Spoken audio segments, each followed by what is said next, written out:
Pernahkah kamu merasa hidup, tapi tidak benar-benar merasakan hidup? Pernahkah kamu berada di tengah banyak orang, namun tetap merasa sendirian? Ada masa di mana hati terasa seperti danau yang membeku, tidak marah, tidak sedih, tidak bahagia, hanya diam. Cerita malam ini bukan tentang pahlawan, bukan tentang kemenangan, bukan tentang akhir yang sempurna. Ini tentang seseorang yang terlalu cepat belajar menjadi kuat. Tentang rumah yang tidak pernah benar-benar hangat. Tentang waktu yang terasa seperti sedang mengejar. Dan tentang satu pertanyaan sunyi, jika kita tidak bisa mengubah dunia di sekitar kita, apa yang sebenarnya bisa kita kendalikan? Dengarkan sampai akhir, karena mungkin di antara simbol-simbol yang akan kamu dengar, ada bagian kecil dari dirimu yang tersembunyi di sana. Mari kita mulai. Dengarkan dan rasakan alur cerita ini.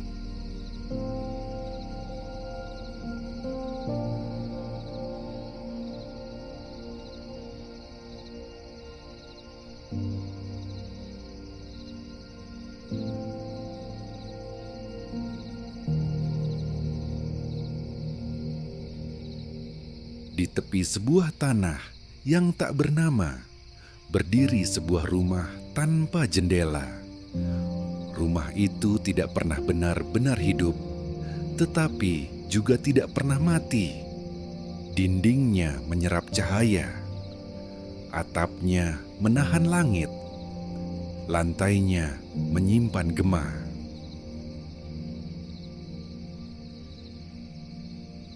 Di dalam rumah itu tinggal seorang anak laki-laki.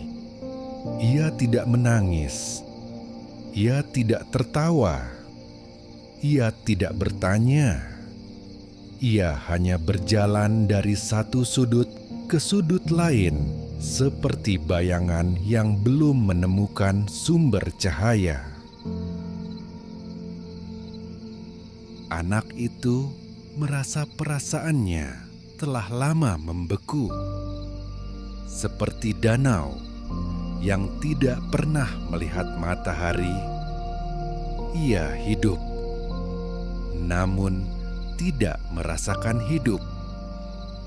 Di tengah rumah itu ada sebuah api. Setiap kali api itu membesar, dinding rumah bergetar, langit-langit berderit, udara menjadi sesak. Api itu tidak punya wajah, tidak punya bentuk tetap. Ia hanya ledakan yang mencari tempat untuk menyala, dan rumah selalu menjadi kayunya. Anak itu tidak pernah melawan api. Ia hanya berdiri jauh, mengamati percikan-percikan yang terbang. Ia belajar satu hal: jika ia tetap diam, api akan berlalu lebih cepat. Namun, di sudut paling gelap rumah itu tumbuh sebuah pohon kecil. Aneh, karena tidak ada tanah, tidak ada matahari. Namun pohon itu tetap hidup. Daunnya lembut, akarnya menembus lantai kayu, batangnya tipis tetapi kokoh. Ketika api membesar, anak itu mendekati pohon itu. Ia duduk di bawahnya. Entah bagaimana, udara di sekitar pohon terasa berbeda. lebih tenang, lebih aman. Anak itu tidak tahu apa itu cinta, tapi ia tahu bahwa pohon itu adalah satu-satunya tempat di mana api tidak bisa menyentuhnya. Di atas langit-langit rumah tergantung sebuah jam. Jarumnya tidak pernah berhenti. Tik, tik, tik. Suara jam itu halus, tetapi menekan. Anak itu mulai menghitung. Ia melihat api, ia melihat pohon, ia melihat rumah yang semakin retak. Dan ia berpikir, aku harus membawa pohon ini keluar dari rumah. Ia tidak tahu caranya, namun ia membuat target untuk memindahkan pohon, target untuk membangun tempat baru, target untuk memadamkan api. Namun jam terus berdetak. Semakin ia berpikir, semakin tumbuh sesuatu di dalam dadanya. Sebuah gunung. Gunung itu berat, sunyi, dan tidak bisa dipindahkan. Ia masih anak-anak. Namun gunung itu membuat langkahnya lambat. Ia mulai menggambar peta, menghitung jarak, menghitung waktu. Namun setiap kali ia melihat ke atas, jarum jam terasa seperti berlari. Ia takut jam berhenti sebelum ia sempat memindahkan pohon. Takut gunung runtuh sebelum ia sempat membangun tanah baru. Suatu hari, gunung itu mulai retak.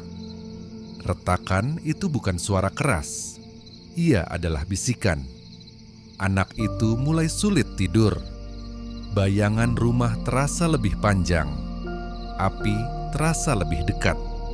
Ia mulai bertanya pada kegelapan, kenapa aku ada di rumah ini?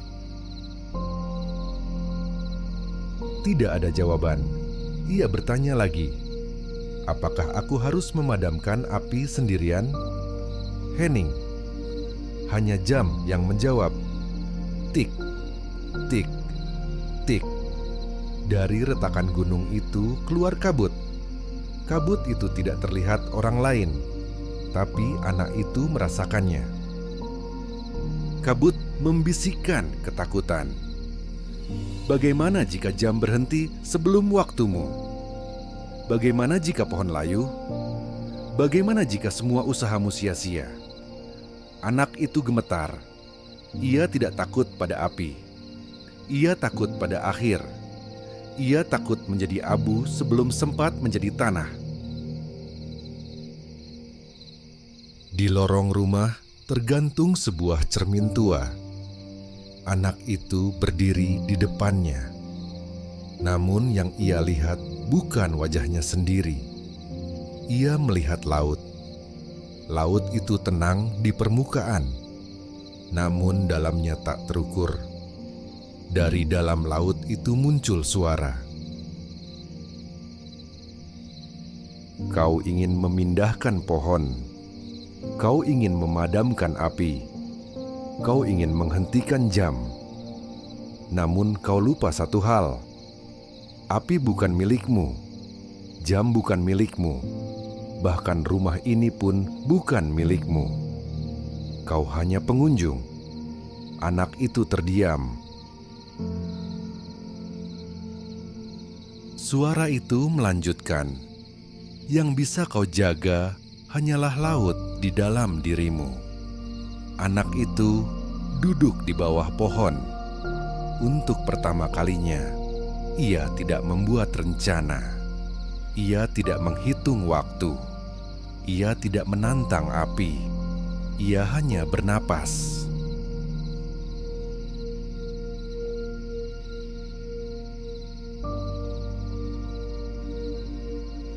Api tetap menyala. Jam tetap berdetak, rumah tetap retak. Namun laut di dalam dirinya tidak lagi bergelombang. Ia menyadari sesuatu yang pahit sekaligus ringan. Ia tidak bisa mengontrol api. Ia tidak bisa mempercepat atau memperlambat jam. Ia tidak bisa memaksa rumah berubah. Namun, ia bisa memilih tidak menjadi kayu bagi api, tidak menjadi budak jam, tidak menjadi retakan rumah. Yang terjadi, biarlah terjadi. Kalimat itu tidak lagi terdengar seperti menyerah. Ia terdengar seperti kebebasan.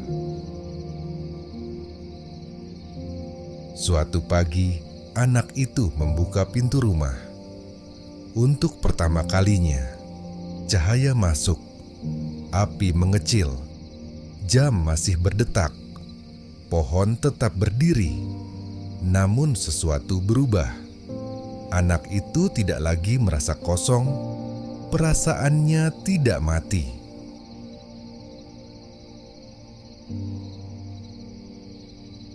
Ia hanya tertidur karena terlalu lama menahan beban yang bukan miliknya.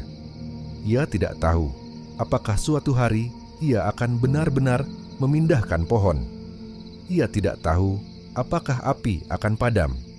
Namun ia tahu satu hal, ia bukan gunung, ia bukan jam, ia bukan api. Tentang rasa takut yang tidak pernah kamu ceritakan pada siapapun. Setiap orang memiliki rumah masing-masing. Setiap orang memiliki api yang berbeda. Dan setiap orang pernah merasa ingin mengendalikan sesuatu yang sebenarnya tidak bisa dikendalikan. Sekarang, aku ingin bertanya padamu. Menurutmu, apa makna sebenarnya dari cerita ini? Apa yang kamu rasakan saat mendengarnya? Apakah kamu pernah merasa seperti anak itu? Hidup, tapi mati rasa? Atau berusaha menjadi kuat lebih cepat dari waktunya? Tuliskan pendapatmu di kolom komentar. Aku ingin membaca ceritamu. Karena mungkin di antara kita yang saling tidak mengenal ini, ada laut-laut lain yang sedang belajar tenang.